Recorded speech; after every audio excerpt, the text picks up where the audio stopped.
រិចនោះលឺដូច្នេះក៏ពិភាក្សាគ្នាយកគ្រូពេទ្យឌូបានទៅកាត់ទោសប្រហារជីវិតហើយឲ្យយកគម្ពីរនោះមកពិសោធន៍តាមពាក្យគ្រូពេទ្យឌូបានប្រាប់ព្រះអង្គសូមព្រះអង្គបើកគម្ពីរនោះសូត្រទៅតែព្រះអង្គត្រូវតែបើកម្ដងមួយទំព័ររហូតដល់ចប់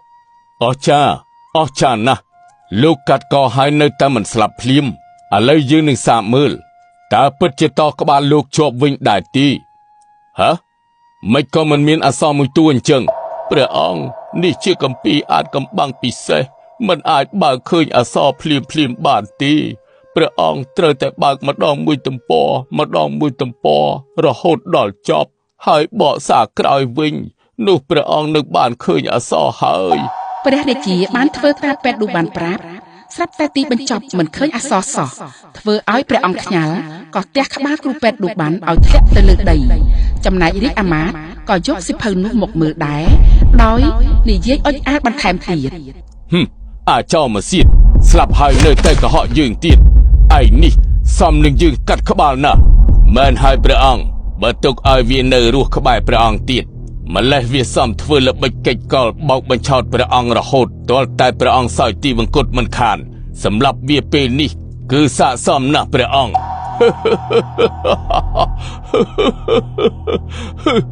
ហើយអាស្ដេចពីលអមន្ត្រីទុច្ចរិត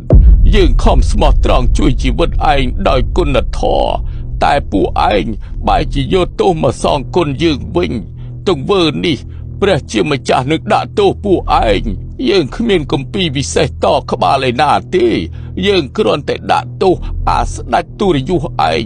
ឲ្យស្លាប់ដោយពឹសដែលយើងបានដាក់នៅក្នុងសិភៅនោះចំណែកអារាជអាមាត្យចិត្តពីលឯងនេះក៏បានបើកសិភៅមើលដែរឯងត្រូវតែស្លាប់ដូចគ្នាពេលនេះពឹសបានជ្រាបចូលដល់បេះដូងរបស់ពួកឯងហើយនេះជាទង្វើអសប្បុរសរបស់ពួកឯងដែលធ្វើមកលើយើងស្លាប់ទៅបិទភ្នែកចិត្ត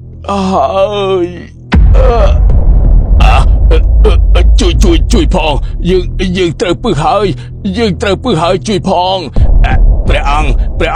ទូលបង្គំក៏ត្រូវពឹសដែរនិយាយបានតែប៉ុណ្ណេះទាំងព្រះអង្គនិងរាជអាមាត្យបានស្លាប់ព្រមគ្នាជាមួយនឹងគ្រូពេទ្យឌូបាន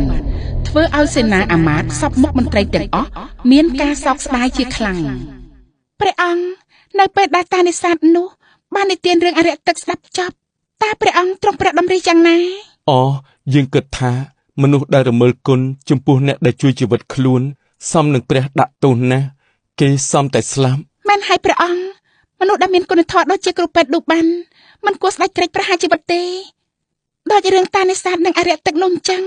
ហេតុអីក៏អរិយទឹកចង់សម្លាប់គាត់អរិយទឹកនោះជាអ្នកដែលគ្មានគុណធម៌ដោយហេតុបែបនេះហើយទើបតាចាស់នេសាទបាននិយាយទៅកាន់អរិយទឹកនោះថាណែអរិយទឹកចិត្តកំណាចឯងស្ដាប់ឮហើយមែនទេមនុស្សដែលគ្មានគុណធម៌មានចិត្តចង់សម្លាប់អ្នកដែលជួយជីវិតខ្លួនគឺវាសមណាស់ដែលត្រូវព្រះដាក់ទោសឲ្យស្លាប់វិញឯងក៏ដូចគ្នាយើងនឹងចាប់ឯងបោះចូលទៅក្នុងសមុទ្រឥឡូវនេះឲ្យសមនឹងទង្វើដែលឯងធ្វើចំពោះយើងទេកុំធ្វើជើងអីលោកម្ចាស់មុននេះខ្ញុំលោលេងនឹងលោកម្ចាស់ទេខ្ញុំមិនណាតែមានចិត្តចង់សម្លាប់លោកម្ចាស់ដែលជាអ្នកមានគុណជួយជីវិតខ្ញុំនោះសូមលោកម្ចាស់ដល់លេងខ្ញុំទៅវិញទៅលោកម្ចាស់ទេយើងមិនដោះលែងឯងទេបើយើងធ្វើប្រហែសតែបន្តិចជីវិតយើងនឹងត្រូវស្លាប់ចូលឯងទៅនៅក្នុងបាតសមុទ្រវិញចុះអើយកុំអីលោកម្ចាស់កុំអីខ្ញុំសូមស្បត់យកព្រះជាសាក្សីថាខ្ញុំកែប្រែចិត្តគំនិតហើយឲ្យទៅលោកម្ចាស់ដល់លែងខ្ញុំនឹងជួយឲ្យលោកម្ចាស់បានសោយសុខអស់មួយជីវិតពិតមែនណាឯងស្បត់សច្ចារួចហើយណាបើយើងដោះលែងឯងហើយឯងមានចិត្តចង់ប្រហារយើងទៀតនោះព្រះនឹងដាក់ទោសឯងហើយអូបាទលោកម្ចាស់បាទខ្ញុំព្រមទទួលហើយដោយពាក្យសច្ចារបស់អរិយទឹក ធ្វើឲ្យតាចាស់នេសាទនោះទុកចិត្តក៏បើកគម្របដោះលែងអរិយទឹកនោះវិញភ្លាមនោះផ្សែងខ្មៅអាប់ហោះទៅលើអាកាសទ្រលោមបង្ហាញរូបរាងអរិយទឹកនោះយ៉ាងធំសម្បើមគ្រាន់តែចេញផុតពីក្នុងខ្លងភ្លាមអរិយទឹកនោះក៏ខ្លងស្ពាន់ចូលទៅក្នុងសមុទ្រហើយបញ្ចេញសម្លេងសាច់លាន់ត្រហឹង សាឡម៉ុងសាឡម៉ុង ព្រះអង្គតើព្រះអង្គយល់ថាអរិយទឹកនោះសម្រាប់តាចាស់ដែរទេ យើងមិនអាចស្មានបានទេមានតែនាងទើបអាចបកស្រាយរាល់ចម្ងល់នេះបានឥឡូវភ្លឺហើយនាងនឹងប្អូននាងទៅសម្រាប់ចុះ សូមអរព្រះគុណព្រះអង្គ